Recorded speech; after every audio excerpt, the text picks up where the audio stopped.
And that's not the only case of brutality and recklessness that we're hearing about today. A few hours north of Los Angeles, a U.S. district judge has ruled that police officers must face excessive force claims coming from Occupy Oakland.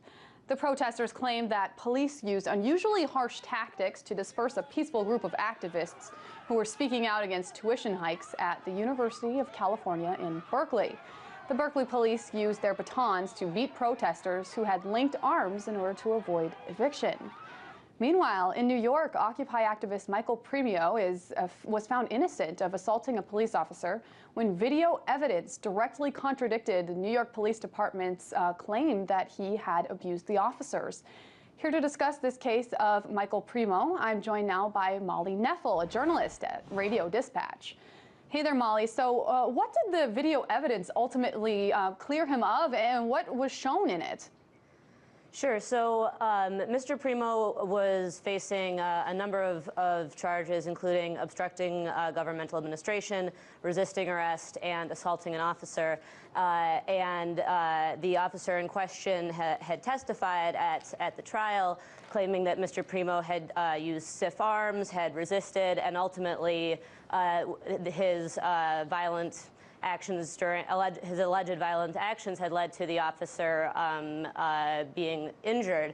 And when the actual tape of the arrest was played in court, it actually showed that Mr. Premo was on the ground. He had fallen down in the scuffle of the protest and had covered his head to protect himself as he was on the ground. And as he tried to stand up, was then tackled from behind by officers.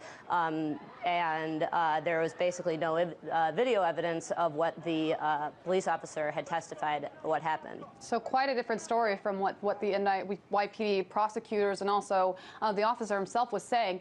Now, he was actually really lucky in this case that there was in fact video evidence to disprove what the officer and the prosecution were saying, but that's not obviously always the case. Do you get the sense that the NYPD lying on the stand is actually common practice, or is this just an isolated incident?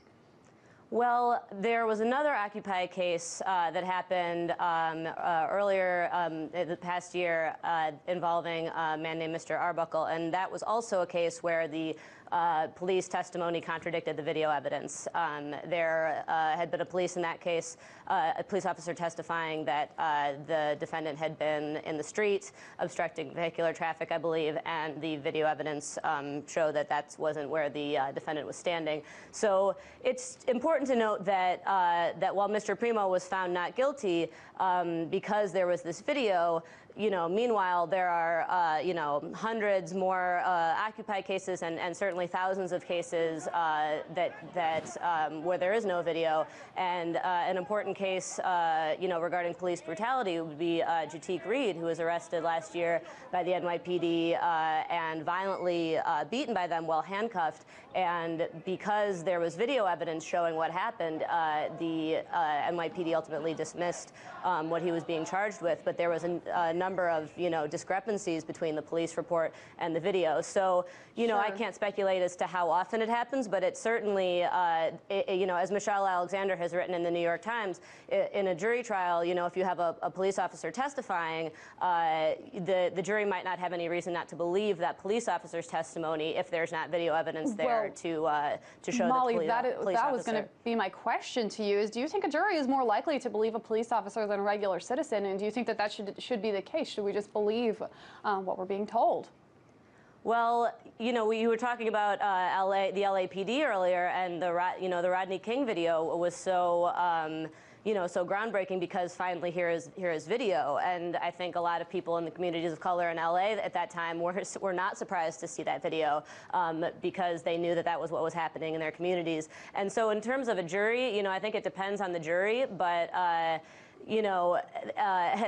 as Michelle Alexander's written, if you have a police officer on the one hand and a defendant on the other hand that is being discredited for a number of reasons, maybe he's being discredited because he's an activist, or an Occupy person, against which there's this big smear campaign, or maybe he's a young man of color, and the jury, there might be all sorts of reasons regarding, cultural biases or media representations that the jury might be more likely to believe the police officer than the defendant. But I think that Mr. Premo's case is important because it shows that that's not always accurate. And we just have a little bit of time, Molly, but I have to ask you, do you expect to see more video evidence used against police officers as a check on their power in the future? Well, it certainly has, I think, a great deal of potential to change the way the trials go. You know, people have smartphones now. More people have access to video and photos than ever before. The NYCLU has an app that if you witness a stop and frisk happening, you can videotape it. So I think that that video will hopefully, if there's video available, as Mr. Premo's trial showed, it can serve as a force to counteract the power of the police. And of course, videotaping police is legal in all but 2 states, so we'll have to see how this plays out in other cases dealing with Occupy. Molly Knefel, journalist at Radio Dispatch, thank you for joining us. Thank you for having me.